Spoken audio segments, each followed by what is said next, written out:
the employers, the big business, they don't want to give you money now to work. Huh? What's going on? They've got money, you've got brains. They want you to do something for them, but they don't want to pay you. What's going on?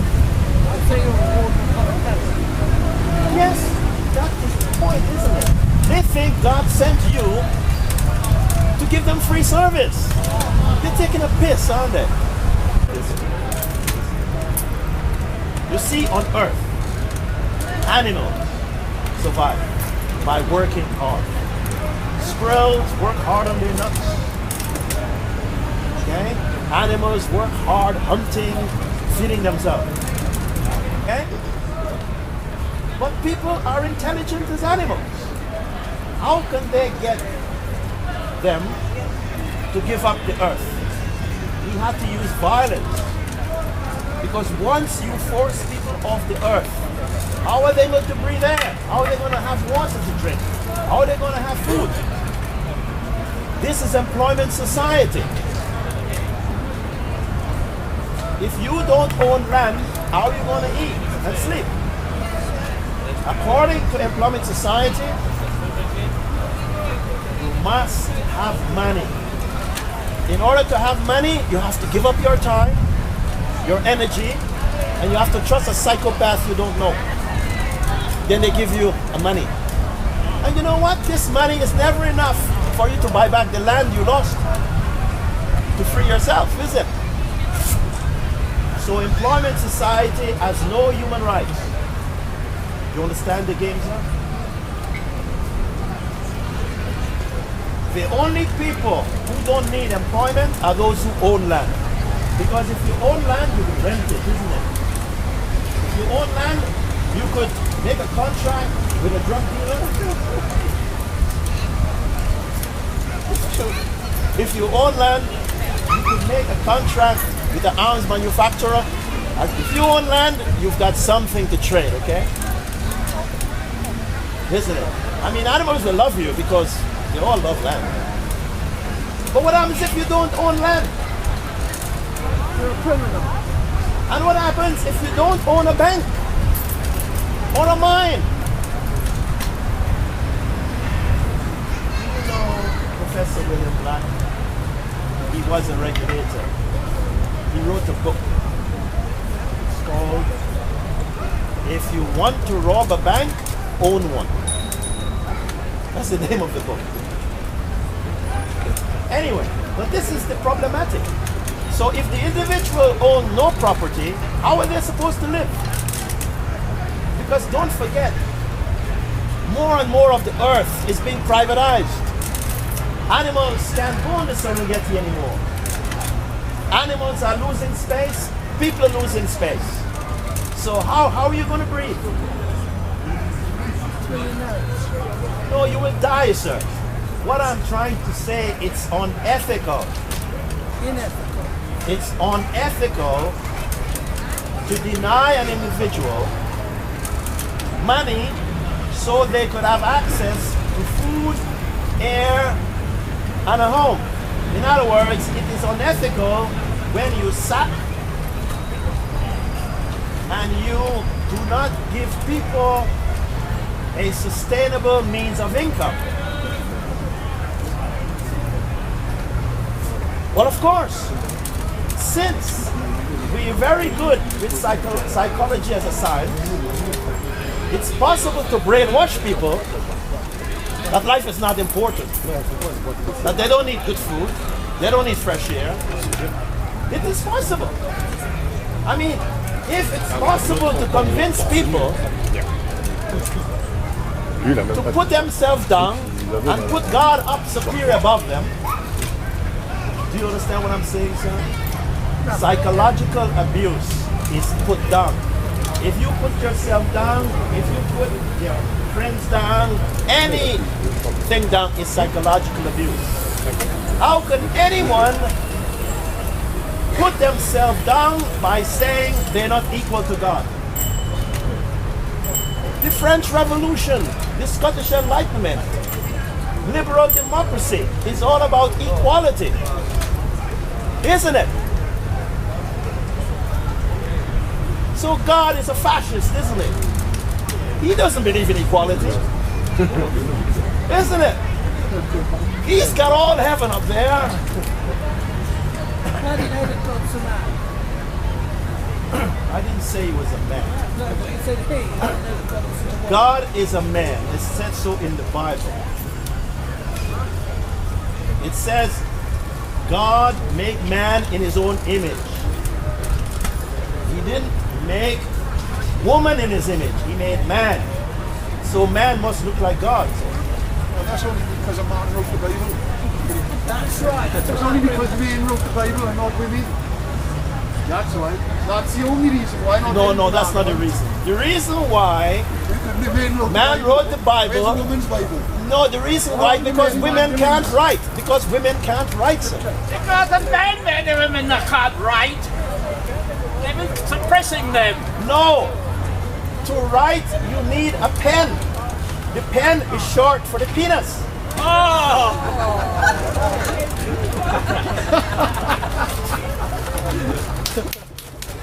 Isn't it? That's why when a man looks at his penis, he sees number 1. So you don't need mathematics. So, sir, yeah, you're okay what you say. I'm just trying to sex it up, okay? People listen harder to do that. No, but it sounds ridiculous, but some people believe it, doesn't it?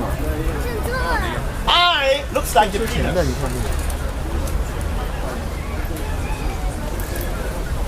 Women are 0 because they move according to the contours of the vagina.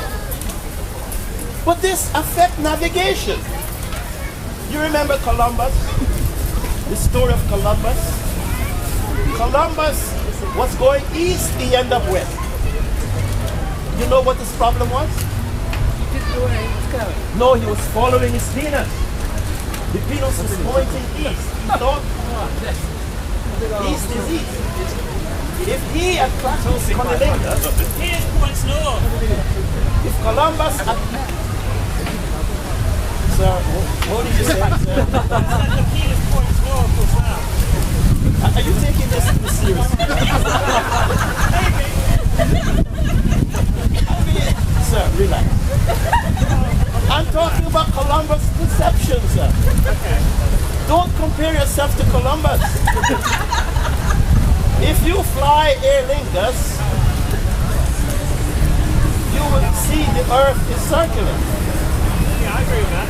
And if you go east, you will end up west. But Columbus did not fly Aer Lingus. He never practiced cunnilingus. If he had made love to his woman, he would discover the circle, wouldn't he? Maybe. Hey, listen, do you make love? Do you know where is the G spot? Yeah. Do you know where is the C spot? See the problem? The guy is a typical phallocentric, masculine, sexist, fantasist. What's wrong with that? I've given up. Sir, the woman in me, these men, what do you guys do? Play with your dicks all day? Watch me, yeah. Put my hands in my pocket. No, That's what men are made for. my friend, it doesn't matter if your hands in your pocket, it's who you're looking at while they're in your pocket.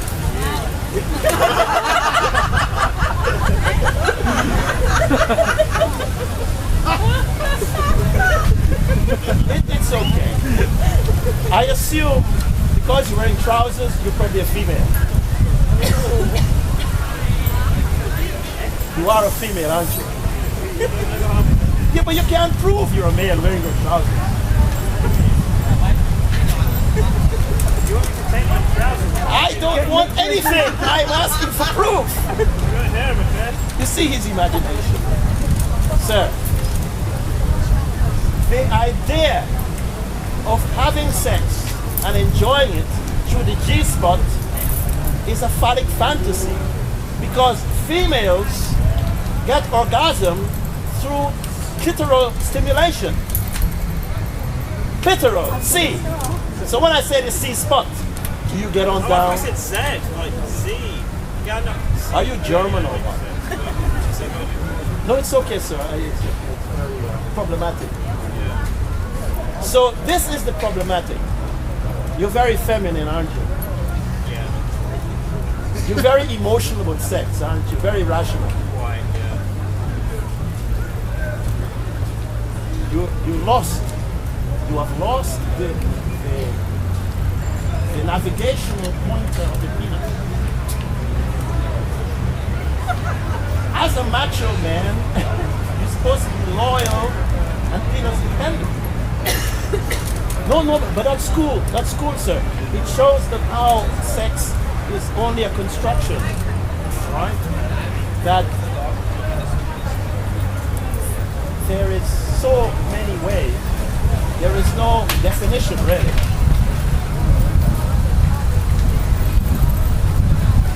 But I don't want to go into politics. Anyway, where were we? Columbus did not make love. He did not practice cunnilingus. So when he went sailing, he thought the world was flat, in a straight line, linear. Another experience of phallocentrism is the Titanic. The pilot on the Titanic told the captain, "Captain, there she is, the iceberg." And he looked at his penis. What you see is what you get. My friend, that's not true. The Titanic sunk because the iceberg is like the clitoris. There is more underneath the hood than the eye can see. You understand what I'm saying? That's why many men sunk like the Titanic when they engage with the clitoris. Because the clitoris is an internal organ. It's longer than the penis. But God loved men. He put the penis externally. So you could kick him in the penis and he will cry like a woman. It's males and females. This natural energy, okay, is corrupted in society through language, philosophy, okay, and culture. And this construct they call men. Some males, they don't even trust their instincts, their feelings. They allow patriarchal ideology to confuse, enslave their consciousness.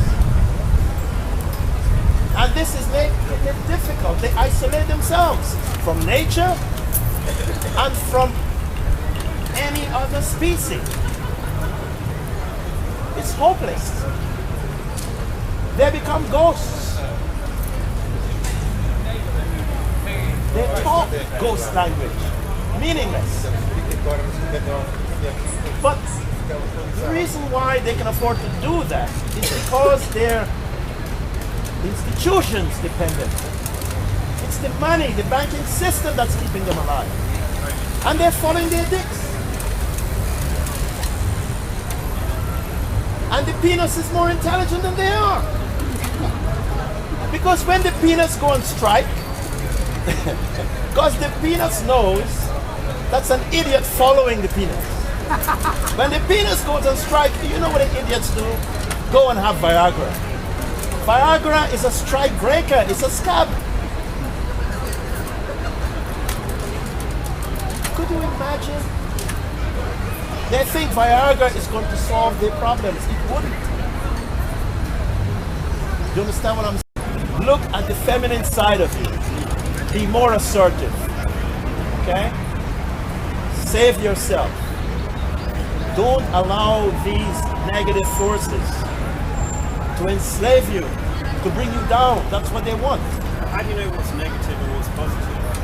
My friend, the masculine, patriarchy, masculinity, phallocentrism they construct this binary mode, win and lose. In a win and lose situation, it's aggression. You can never win in aggression because the loser is not going to give up. He's going to come back harder. The only way to avoid that madness is a win-win. You have to learn to be assertive. You have to learn how to free yourself from the monster without becoming the monster. You have to learn to be a survivor of abuse without becoming an abuser. To what end? Fuck, man, you fucked up or what? Yeah, maybe. No, you're honest. Most men will never admit it. Sir, it's to do with perspective, okay? That's all it is. We're focusing just on No, you have to be more positive. Because whether man lives or dies, it shouldn't define you, shouldn't affect you. what if I told you that I feel like I have a devil inside of me? Well, that's your problem, nothing to do with me. Can I be helped? No, no, sir. If you know you've got a devil in you,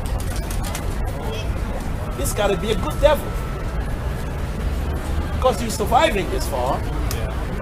But what you call the devil may not be, may be good. You see, it's just the word devil, isn't it? It could also be a psychological. Whatever it is, I trust. I trust your instinct. I trust your energy. And I trust you use the way you use words. Because you know what you mean. I cannot assume anything, okay? But if it helps you to survive, it's okay. But that should not be an excuse for me not to get on with my life. It shouldn't be an excuse for me to abuse myself. What I'm saying is whatever so-called man is doing or whatever, let them take responsibility. Because you have a life to live. You are independent. You were born independent, you will die independent. No man is going to pass your exams for you. What if that man wants to inflict something on his own nature on me, which makes me want to stop what he's doing? Then we're no longer independent. We're entwined in some kind of strange battle, whatever it is that we're battling about. You're talking about relationship. A relationship. No. We have to have relationships. I mean, the whole, No, but let us look at the nature of the relationship. you know, we're all entwined. No, but let us look, because relationship is a big ship, right? Very good. Let us look at how the relationship is organized, under what conditions, in what situation.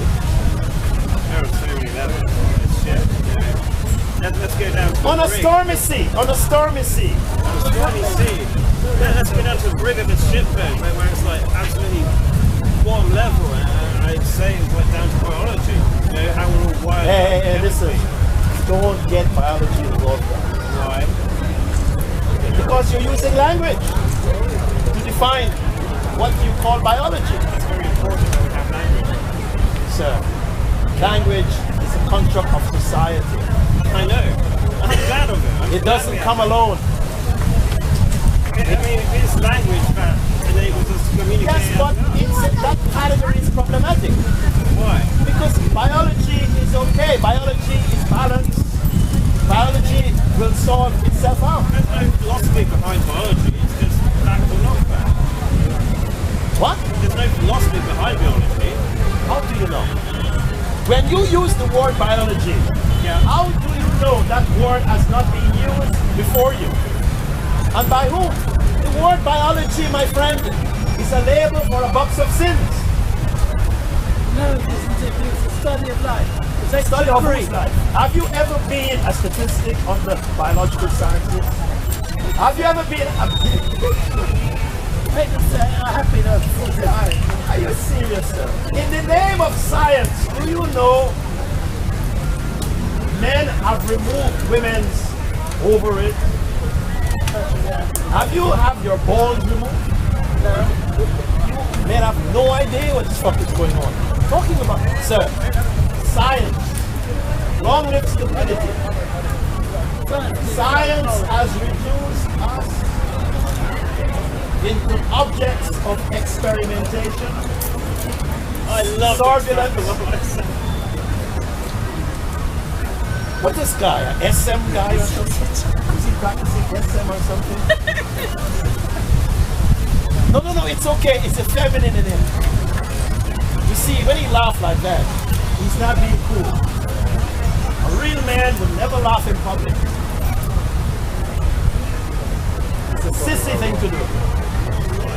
Because men have to save their energy for an erection, to follow the God, to fight the French. Women always giggle in public, always cuddle and kiss, because they have nothing else to do.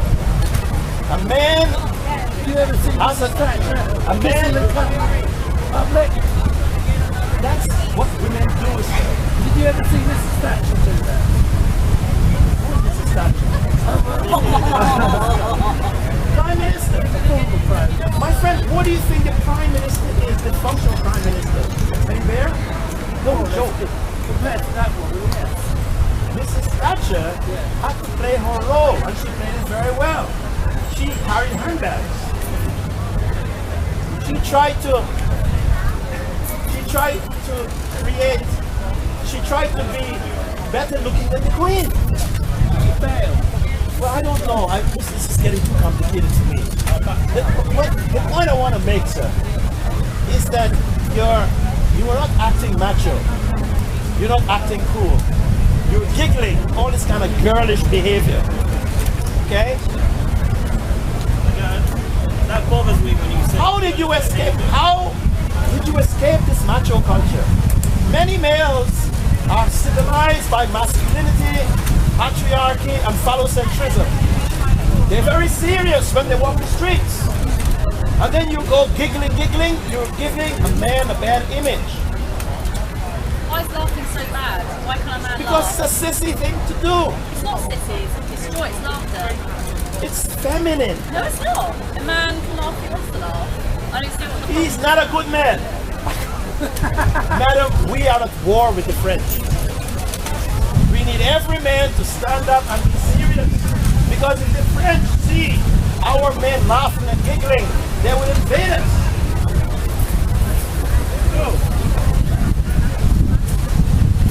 I'm talking about masculinity, sir. I know. Having an ego, being competitive and dominant. I like to destroy you. You're supposed to be busy. Yeah, being under Satan's yoke. Now,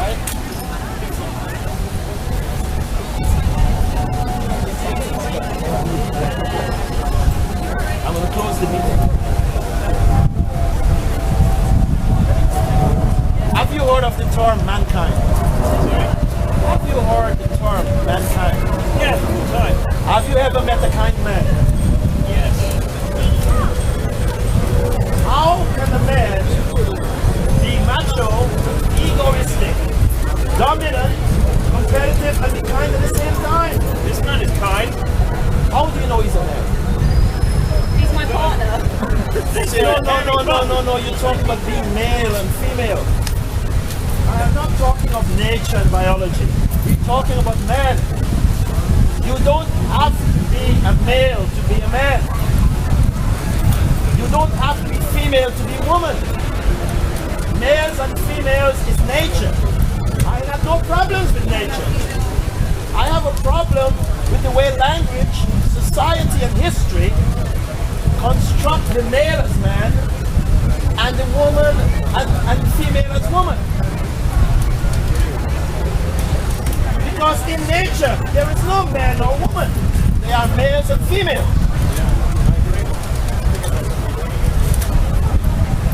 In order to be a man, the male has to stretch his body, spread his legs.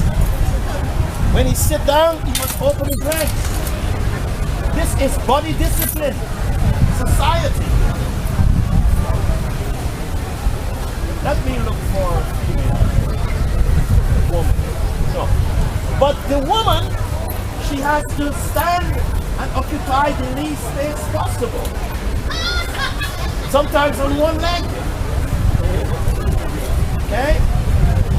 And when she walks, she must not stretch she must walk like this. If a woman stretch her legs, she's a loose woman. If she talks too much, she's got loose lips. And if she walks and swing her hips, loose hips. And besides, a woman has got to be a demolition expert. She has to break up the female body and rebuild it with cosmetics. Do you know how many chemicals women apply to their bodies to be a good woman? And look at those stiletto heels. Why do they damage their bone structure to attract an idiot or a psychopath? This is not natural, it is cultural, it's social, it's learned. Okay? So when you speak of a mankind, sir, it's a contradiction in terms. It's like talking of military intelligence.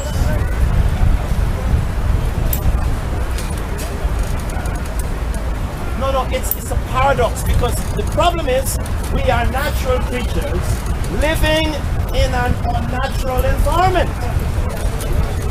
So we have to express ourselves in this dilemma. The smartest among us have balance, isn't it? The smartest among us don't destroy the nature in us, but manage the best of society to merge and harmony with the best of nature. The worst among us destroy the nature and allow society to give us stress.